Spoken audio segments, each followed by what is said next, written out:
Three, two, one. Let's go.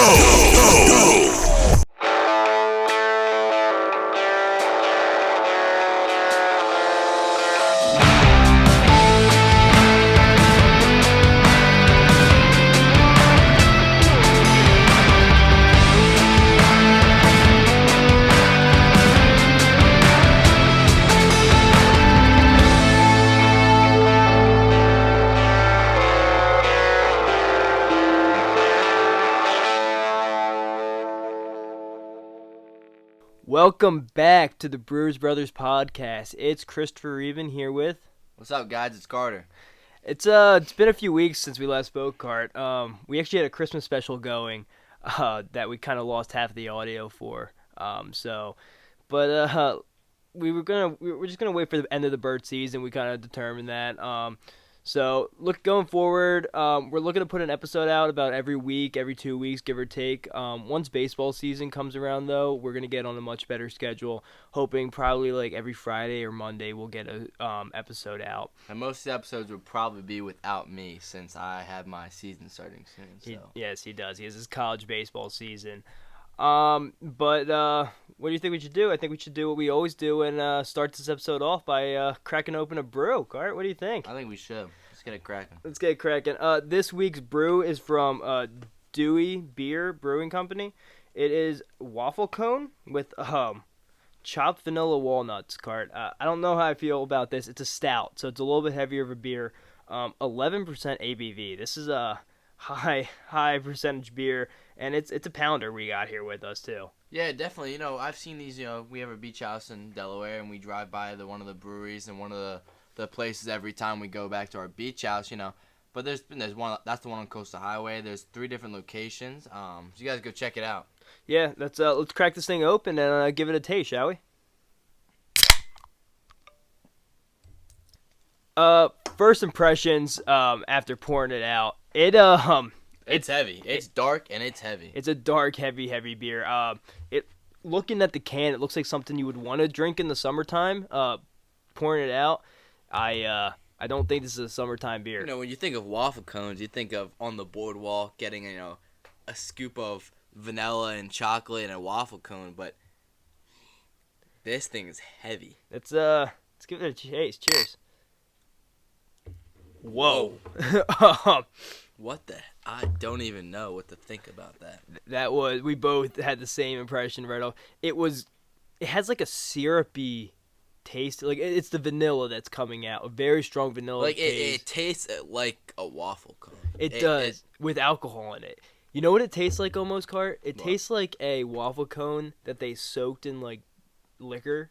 And then let it dry out, and then they served it to you. Yeah, no, it actually tastes a lot better than I was expecting. It's not as heavy as I was expecting after looking at the color, but it's very kind of sweet, but it also is kind of like, I don't know. It's like a mixture. It's like sweet, but it's not.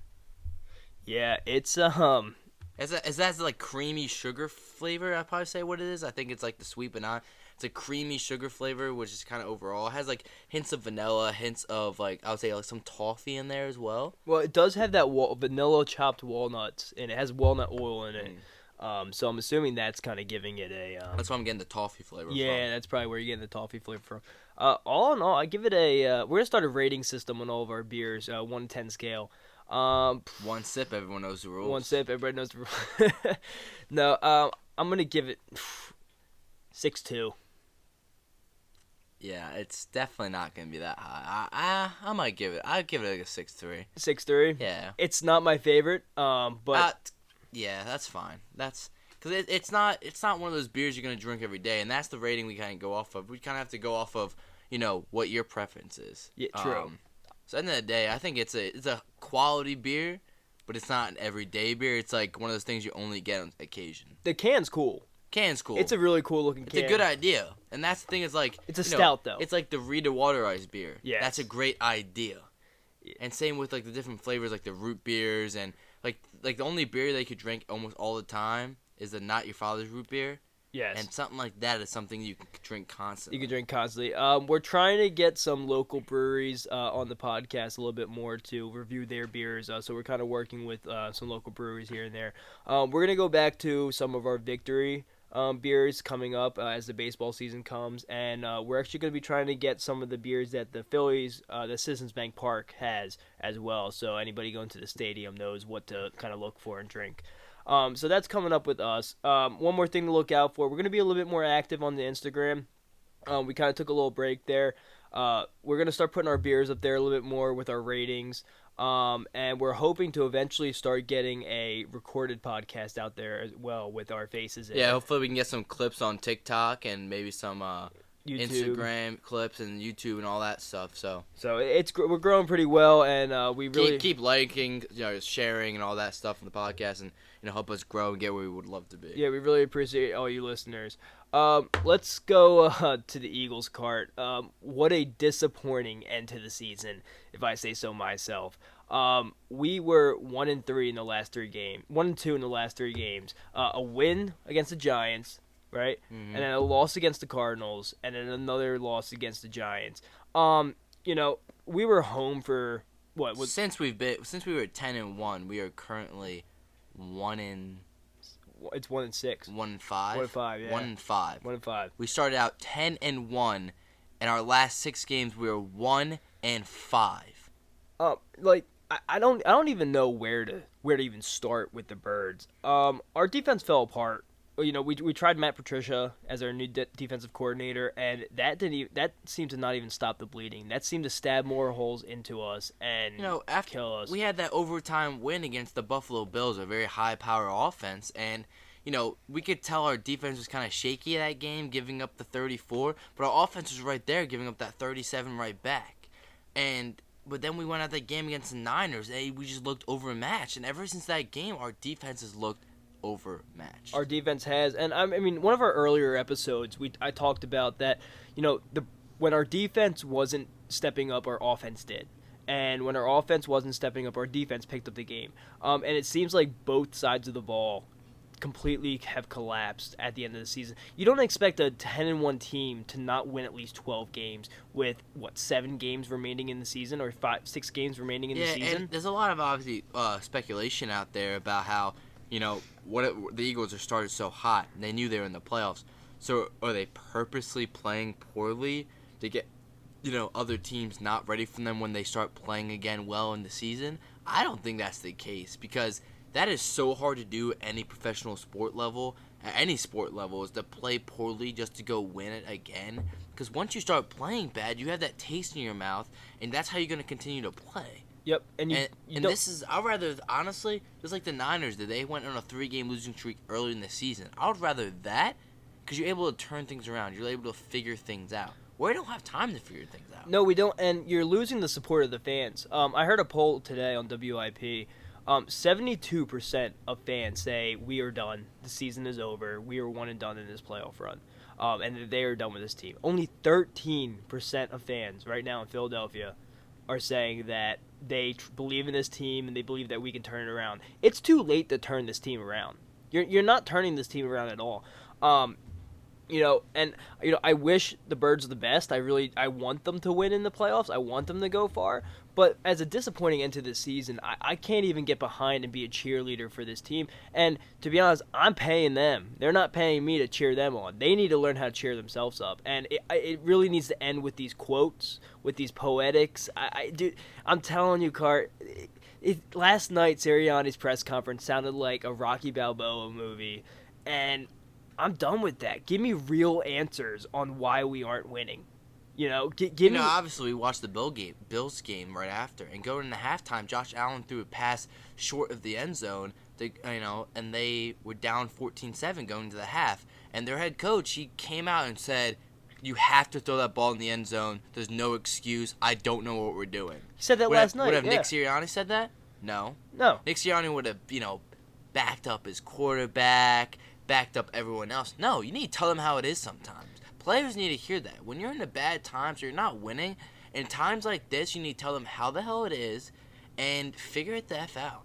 There's no accountability on this team right now. None. There is none. There is all love and joy and pride. And I kind of blame the strong power of this Eagles team for the past 2 seasons. We haven't gone through a rough spot yet, right? It's been all love, joy, happiness because we've been winning. We shouldn't have to go through a rough spot to figure shit out. No, we shouldn't. But players change when you go through a rough spot. I right? agree. Players change. They act differently. When you're winning, everybody's backing one another up. Everybody's happy to be playing with one another, right? When you're losing, fingers start getting pointed instead of getting pointed at themselves. And the first person I think the fingers should get pointed at is Nick Sirianni, followed by Jalen Hurts. Well, one thing I've been saying all season is, honestly, Jalen Hurts has been really disappointed to me all season long.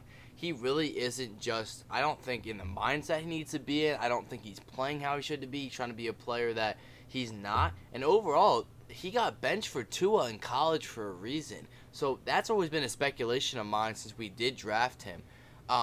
And I've been saying, we have Marcus Mariota on the bench. Put Jalen Hurts to the side. This game against the Giants, I would have sat him from the start and let him watch Marcus Mariota play the game. Because, honestly, Marcus Mariota came in the game, was 13 for 20, 148 yards, a touchdown. Yeah, did he throw an interception? But what kind of play call is that? Like, we can tell right now it's not all Jalen Hurts. A lot of it is our offensive coordinator and the plays that we're calling. Because even when Marcus Mariota came in, we were running the same plays. We are, it seems like every play is the same. Everything is to the sidelines. There is nothing in the middle of the field. How many times in the past 5 weeks have you seen a tight Dallas Goedert in the middle of the field, wide open, and the ball is passed to a 2-man coverage on the sideline? We're going toward the sidelines. We're not going in the middle of the field. We're not using the middle of the field at all. And then when we use the middle of the field against the Giants, the A.J. Brown's supposed to be our big body swole Batman, right? What'd he do? He got the ball punched out of his arms. And that's ridiculous. He needs to be playing like a DK Metcalf, a C.D. Lamb, what's his name? Debo Samuel. That's what he needs to be playing like. And he's playing like a wuss. His ego is hurt, and he's playing like a wuss, and I just can't stand it. As an Eagles fan, it is time to be angry. It is time to be mad. We expect better. We deserve better as a team, as a fan base. I'm really, who do you blame? I blame coaching. I'm telling you, I blame coaching. At this point, I don't even know who to blame because it's just disappointing. And the reason that we're all so angry is that you start out 10-1. You start out 10-1, and then this is what's happening. If you lose a close game, you split the series with the Cowboys. You lose to San Fran. Oh well, right? Like. Well, those games aren't we mad. were expected to lose those games. If we lost those games, we were expected. We lost, it was a 50-50 shot. 50-50 shot. Coin flip.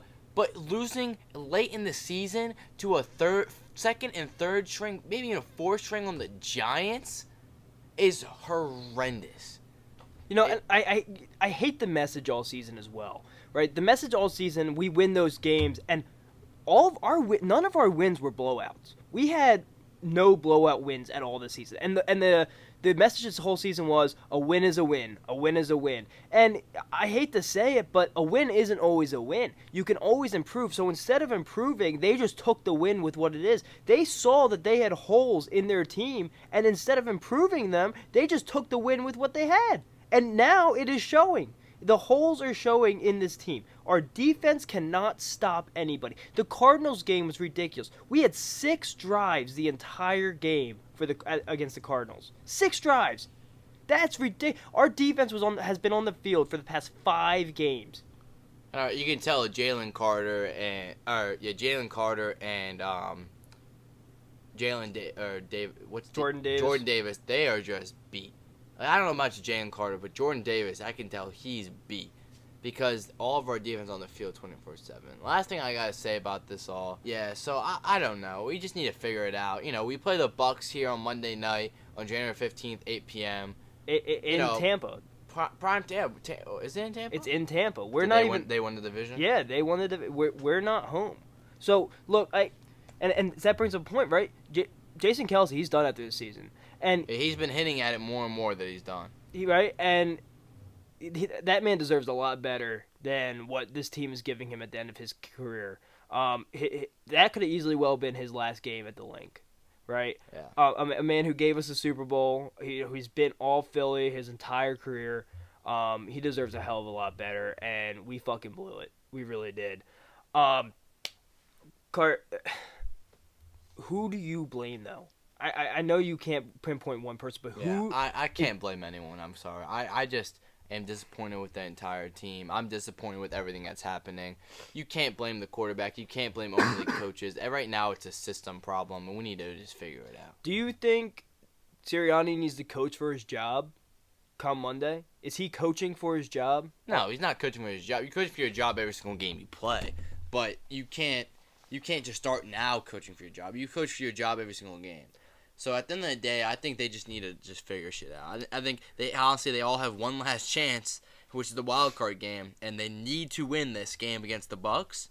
Because if not, this is probably one of the most disappointing seasons in Eagles history. Not in Eagles, in any NFL team. No team has gone 10-1 and has had this disappointing of an end to a season. I mean, it's unless injuries, and that's the thing, right?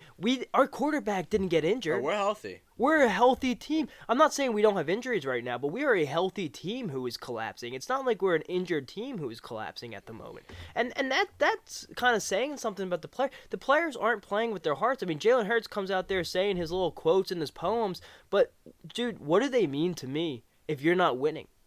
I come to see you win every week. I don't want to hear you give me one of your poetry slam sessions again and again and again. Yeah, I just don't know anymore. I'm, every single person I've talked to since this game yesterday, turned it off at halftime.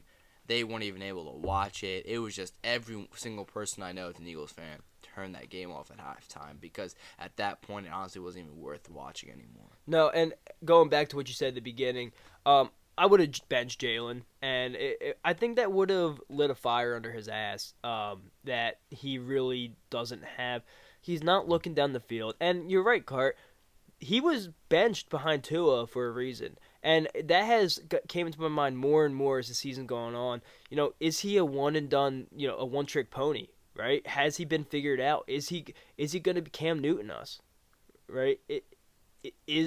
Was last year Jalen Hurts' year and he didn't make it? And I'm starting to see that maybe the $250 million that we paid him might have not been worth it. Yeah, I don't know. I have nothing else to say about this. No. Let's move on to the Flyers. Actually, real quick, who do you have for the game on Monday? Well, obviously, I'm going all Eagles. I will pick the Eagles to the day I die. So I have the Eagles beating the Bucks, and it's even if I'm wrong, that's what you need. What's your score? Honestly, I have no idea. So I can't even give you a score. I hope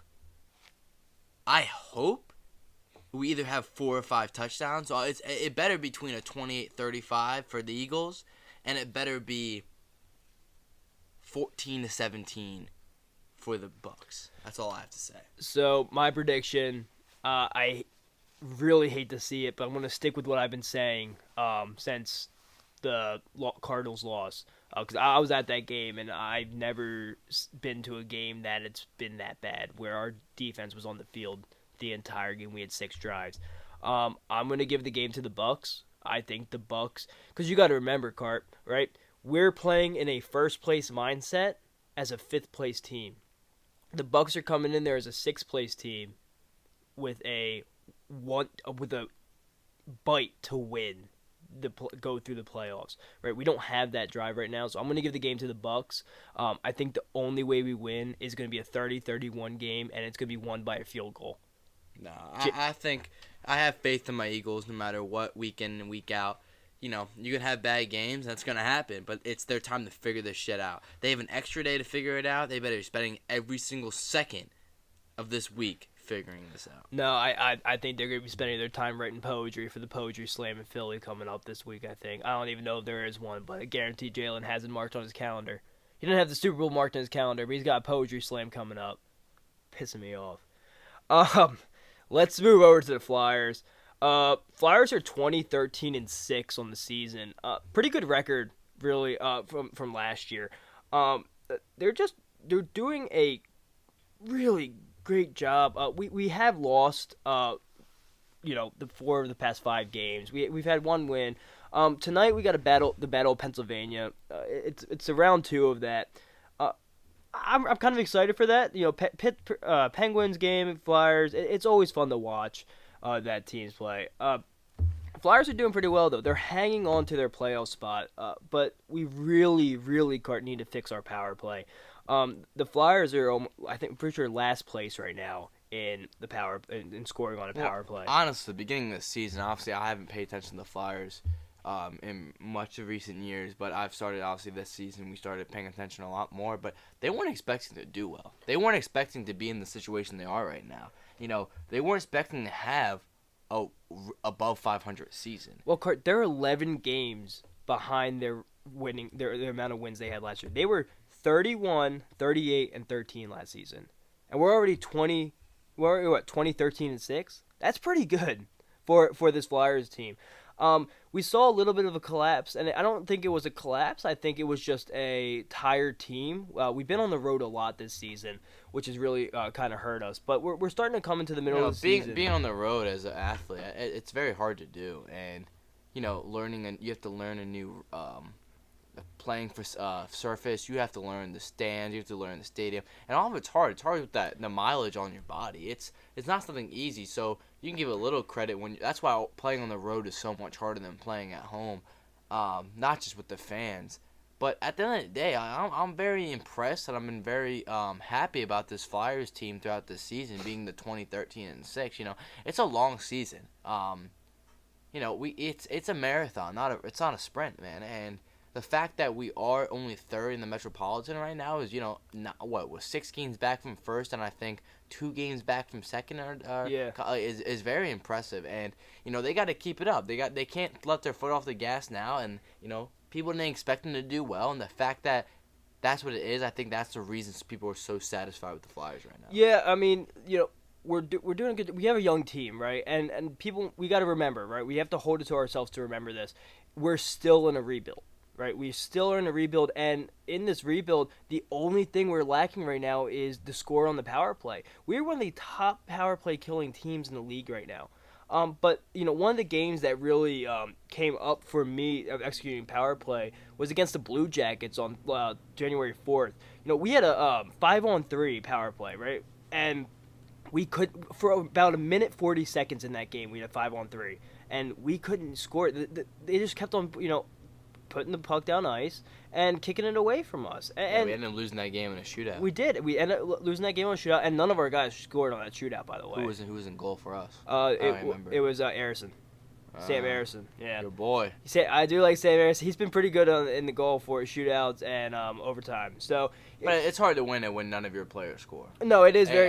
It's when your offense isn't helping out the defense. It's very hard.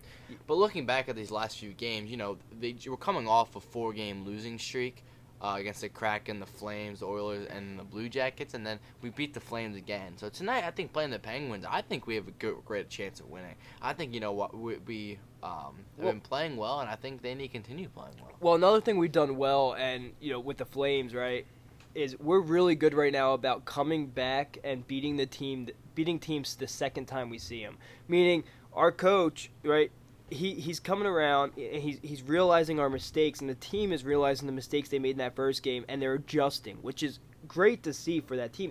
They're being coachable, right? And you want to see a team that's adjustable to who they're playing, and you're not expecting them to win every game, and they're not going to win every game, right?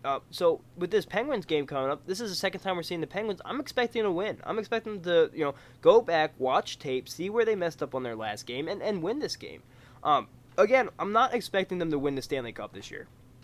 Right, we cannot expect them to win a Stanley Cup, but I want to see them at least make it to playoffs and kind of show themselves that, hey, the Flyers are back and we are a team to be reckoned with. And it's a joy to watch a Flyers team that hasn't really shown much in the past few years.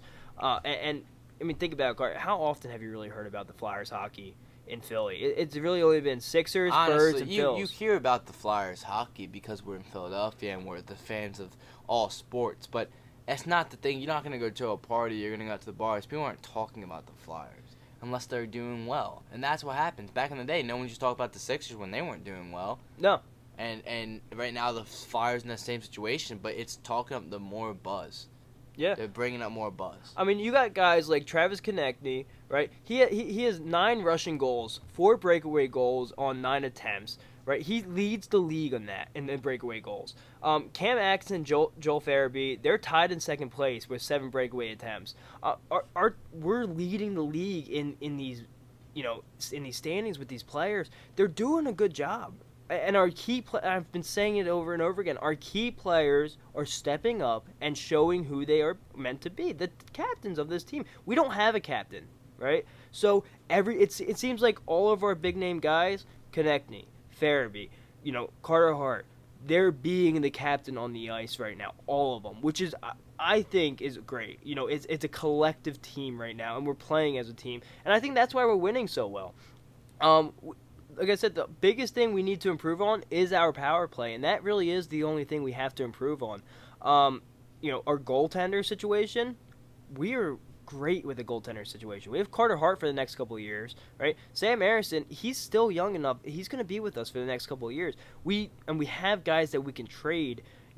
Bobby Brink's a tradable guy. I don't think we will. I like Bobby Brink, but all in all, I really see this team is on a great forward trend, and I see a bright future ahead for the Flyers.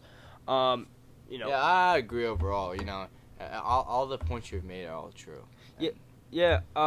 We play, like I said, we played tonight at 7 against the Penguins. So by the time this comes out, the game's already gonna be over. But Cart, who do you have for this game tonight? I'm gonna give it to the Flyers. I think it's gonna be a 3-2 win. Flyers. I'm giving it to the Flyers tonight, and then on Wednesday, January 10th, we got the Canadiens Flyers. Who do you got?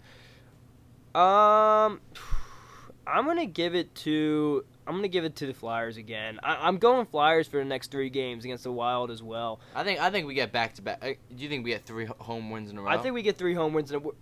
2 home wins, 1 away win. I mean, that's generous, but we're home 2 games, and they've done pretty well at home, but they've also done really well on the road. I'm pretty sure we're better on the road this season than we are at home. Yeah, I think they go, because they just played Saturday 6 and they won against the Flames. So I think they win against the Penguins. I think they have a good game to Canadiens, and I think that's a flip of a coin there. But I think we end up winning. Wild, honestly, I think we go on the road and win there. And then the Jets, I think we win, and I don't think we lose again until we play the Blues. Yeah, no, I think that's fair to give them. Let's move on to the Sixers a little bit. We're in 3rd place right now, with a 23-12 record. Last game, it was 109-120 loss to the Jazz. The Sixers are doing well, but the biggest thing is we got to keep winning, and we can't fall below the 3 seed in this league. Because once you fall below the 3 seed, you're kind of clawing your way back up to the top. I really think the Sixers have a great trend this season. I don't want to see another disappointing end to the season. And what I think what's going to happen with the Sixers this season is it's going to happen the same thing that happened with the Birds and the same thing that happened with the Phillies is you make it to those championships and you're expected to go back and try to make it to the championship again. It is very difficult to be a team to make it back to this championship 2 years in a row. The Sixers can do it, great. But, I'm not expecting them to do it this season. We didn't have Embiid against the Jazz the other night, and Maxey didn't score 30. So things I've been saying all season, every time I watch the games, if Tyrese Maxey isn't scoring 30 points, I have a feeling we aren't gonna win. Because every time he doesn't score 30, we don't win. Yeah. And the biggest thing with Embiid is that he is one of the best players, most dominant players in the league, probably one of the most dominant players of all time. But can you really say that? Because he doesn't stay healthy. The biggest problem with him is you can't play him every single night for 82 games in a row. You can give him a night off here and there, but the fact that he has to take more rest days than he can play sometimes is a huge disadvantage to our team and organization. It is, and it's hard to be a leader when you need breaks. And I'm not saying the man has to be Iron Man out there, right? He doesn't have to be Superman. He don't got to be Cal Ripken. No, but he needs to be on the court more times than not. And if you give him a rest day, once every 2 weeks maybe, I think that's fine. But he can't be resting at least every week. In fact, now since today is the 8th. Yes. And they don't play until Wednesday, so they're off from the Saturday the 6th to Wednesday the 10th. So why is he getting a rest day on January 6th when you about to have a huge break coming up. Yeah, that doesn't make any sense to me. And maybe he did something in practice or at one of the games that he might have got hurt. I I think they're afraid to put him out there in fear of him getting hurt. I think they're satisfied with the third place standings right now, because we're behind the Celtics and behind the Bucks, which are two of the most dominant teams in the league. So I think if we can stay in that third place spot, I think having Joel Embiid healthy for the playoffs, having Tyrese Maxey healthy play for the playoffs, I think you continue having what's his name? Oubre healthy for the playoffs. I think you continue having your whole starting lineup healthy for the playoffs. I think that's just going to be huge. Yeah, but Tobias Harris healthy for the playoffs. I think having all those guys is going to be huge. Yeah, but that kind of scares me a little bit, right? With Maxey, you were saying if we don't score 30 points, if he doesn't score 30 points in a game, they seem to not win those games. Say Maxey goes out, tomorrow, right? Say Maxey gets hurt and he's out for 10 games. How deep in a hole can that put the Sixers? Because are they able to win without Honestly, Maxey? I think that's a deep hole because he's been playing out of his mind this season. Yeah, but you can't put the game on just one player. No, it's not just that having him in there. It's having him in there and what he's able to do with the players around him. Because he was able to play well when Embiid wasn't even on that court. And the fact that he has Tobias Harris going hand in hand with him, and now you have Oubre's playing great as well. You have them three on the court and Embiid. That is just a great thing that's going to continue to happen. I think that's just leading the Sixers for success. And honestly, I think they're going to have a surprising year. I think they're having a surprising year. I think they're going to make playoffs. I think they're going to do pretty well in playoffs. I just don't think that they're going to make it to the finals. And you never know. It's all about, in all sports, it's about getting hot at that time of the playoffs. So you never know. They could get hot right in the beginning of the playoffs and go on a run. Hey, we're hoping that for the Birds too, but I don't see that happening. And you never know. Exactly. The Birds aren't going to the playoffs hot. They're going into it cold. The fact that the Sixers are, staying at third and can compete with the Celtics and compete with the Bucks are great signs. Yeah, I mean, I guess you're right. Because, looking back on the Phillies season, right, last year, they got hot just at the wrong time. They got hot just enough too early to the point that when they played the Diamondbacks, they died off. And the Diamondbacks were hot. And the Diamondbacks were one of the hottest teams in baseball when we ended up playing them. They got hot at the right time, right? And you're right. Sports, these sports that take a long time to play, that you're not playing once a week like football, that you're playing every day, every 2-3 days. It's a marathon, not a race, and one loss isn't going to kill you in these games. Unlike football, right? Football, a loss could kill you. But like baseball, basketball, hockey, one loss, it's okay to have one. But us losing to the Knicks 128-92 is very disappointing, and we can't be not having games like that. But having games within 20 points and within honestly 10 points are very competitive. Yeah, and look, we just have to keep on winning games we're supposed to win, and we're supposed to those 50-50 games. We got to try winning those too. We got to win more 50-50 games than we don't. Right? I agree. Finally, let's move on to the Phils. Last thing I want to say about the basketball is that I don't know if you saw this. LeBron James said about his son Bronny that he could play and start on the Lakers right now. Look, my whole thing with LeBron's son, I think LeBron wants his son to play with him. And I think he doesn't want to leave Los Angeles.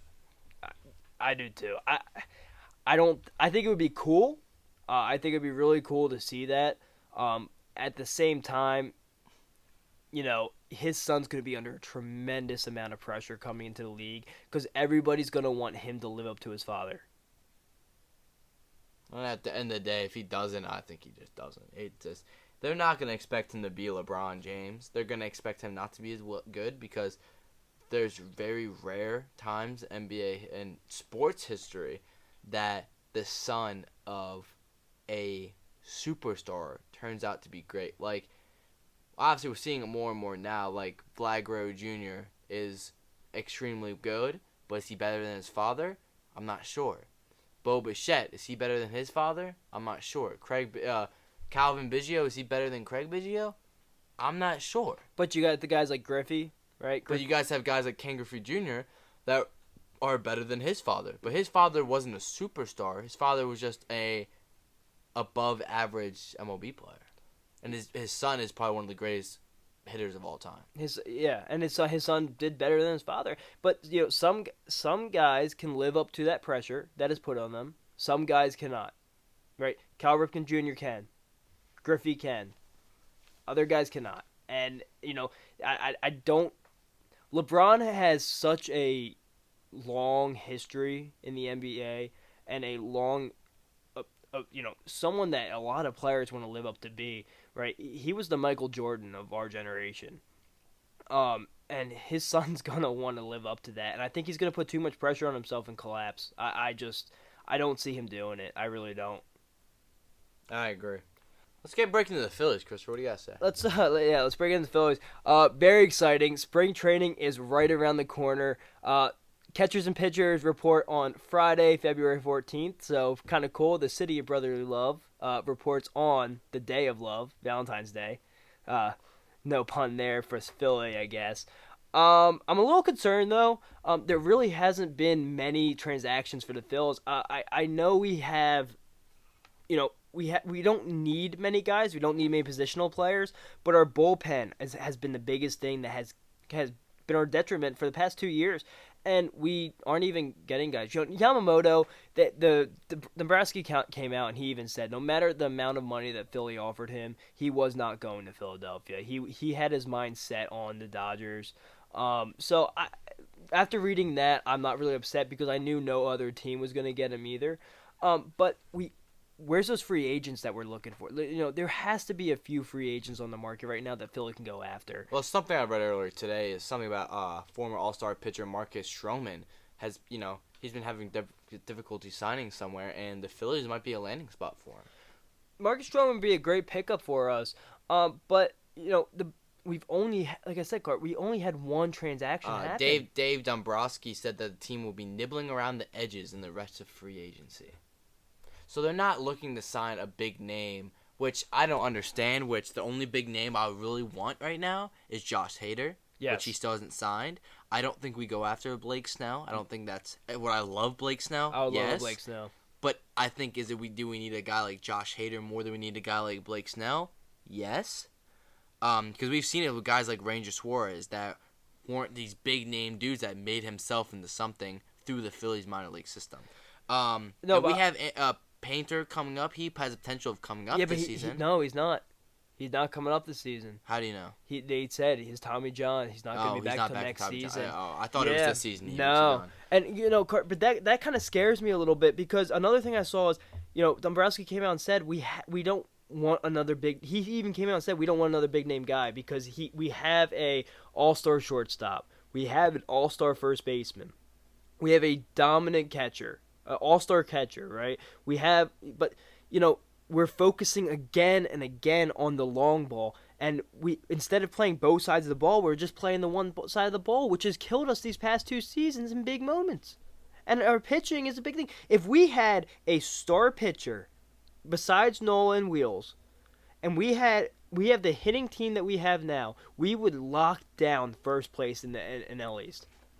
Hands down. Another thing I've seen is that Rojas has been, he's been in the cage swinging a lot. He looks like he's put on some muscle, looks like he's put on some size, and that's a great thing because that guy is a hell of an athlete, hell of a speedster, and if he has the potential to, if he can hit, he could be an everyday starting. Get him the fuck out of here. Trade his ass. What? Trade his ass right now. You've seen this guy only perform in the hardest part of a young player's career. I love him. He's done great, and you're not going to trade him for anything. No one wants him. I know, that's the problem. Nobody wants him. Why do we have him?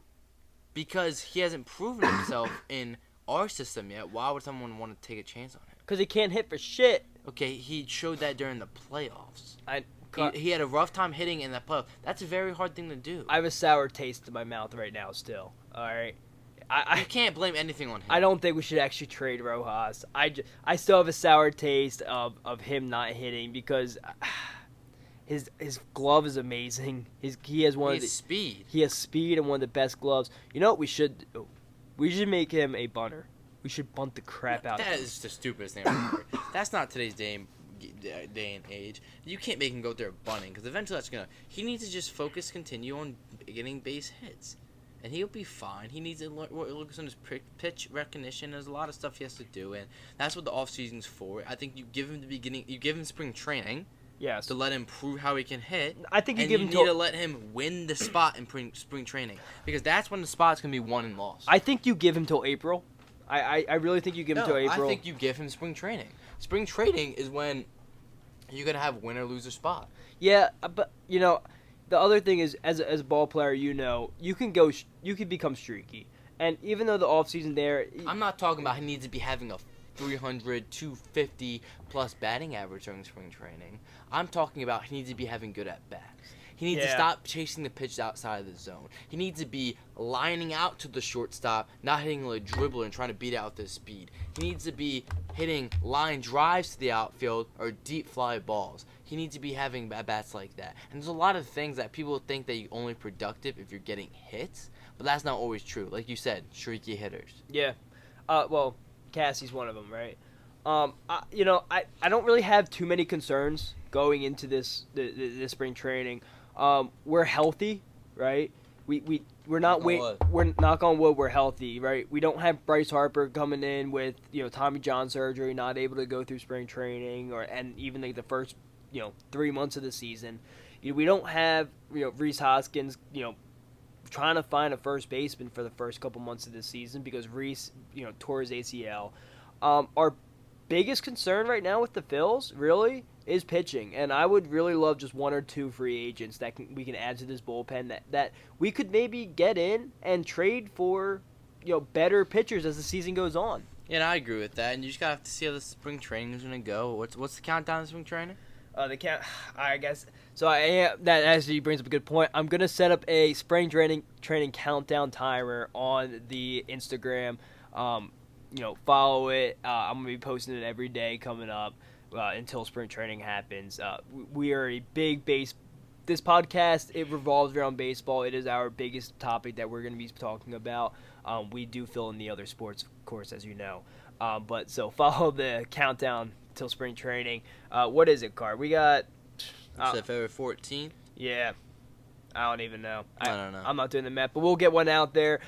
I'm really excited though for the Phillies season to come up, and I can't wait. I really can't wait. I'm excited to see what this team can do. One player though that I'm kind of excited to see again in this spring training. Who? Matt Strahm. I love Matt Strahm. I'm glad to hear that. I really think that Matt Strahm can come out this year. He's gonna be a great reliever in our bullpen. He showed a lot of potential last year. I'm not saying he was perfect because the one thing that always pisses me off is every single time he gave up a home run, he would do that quick turnaround with his hands on his knees. It was the funniest thing. But I really think Matt Strahm is going to be a force to be reckoned with in our bullpen this season. And that can help back up our starters, right? And if our offense can put up the runs, which they've proven time and time again they can, we're going to have a great season. Only big thing, we have to start off strong. We can't. It's been 2 years now. We've started off so slow in the beginning of the season.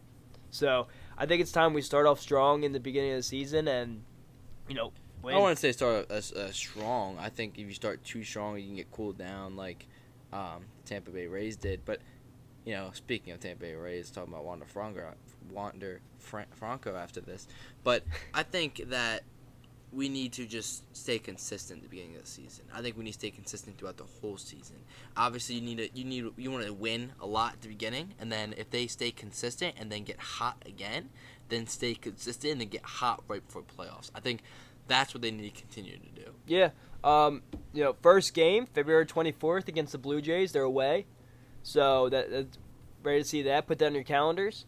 But real quick, speaking of the Wander Franco, he's been released from jail. Man's a criminal, and hopefully he never plays another inning of professional baseball. That man deserves no time in the MLB ever again, or any professional league whatsoever. The Mexican League, Canadian League, Japan League, I don't care. He should never play baseball again in his life. He should hang up his cleats. He's done. All right, Christopher. Anything to say? Cart, no, great episode. This is probably going to be one of Cart's last episode for a little bit. We'll try getting him in throughout his baseball season in college. Go University of Maryland, Eastern Shore. Wish them luck on a good season. But it will be me and Cam coming up for the next February 16th against North Carolina A&T. First game, and we're actually going to be following Carter along too. We'll put on his games. We'll talk about them here a little bit, just to kind of. Hopefully, my stats are good enough to talk about. Hopefully, we'll shout him out a little bit, and we'll give you guys some updates. And if the game's telecasted, we'll give you where you can watch those games as well. But Cart, let's finish up this Waffle Cone beer. The more I drink it, I can't, dude. Yeah, the more I've been drinking it, the less I've enjoyed it. I think it's great for first sip. I think it's great to maybe have with a scoop of ice cream. Maybe a good root beer float if you like beer and ice cream. Oh, you know what? That might be good if you put ice cream in it. Yeah, but I'm not a big fan of eating beer. I'm also not a stout guy. You look like a stout guy. 6'2", though. I'm giving it a 6'2". All right. Christopher, what do you got to say? Well, thank you for listening to the podcast. Follow us on Instagram at Brews.Brothers Podcast, Twitter with the same name. Make sure to give this podcast a like. Follow it on Spotify, Apple Music, Amazon Podcast. And give us honest reviews. Let us know what you think. We put polls out on every one of our podcasts. So, Cart, cheers. Cheers.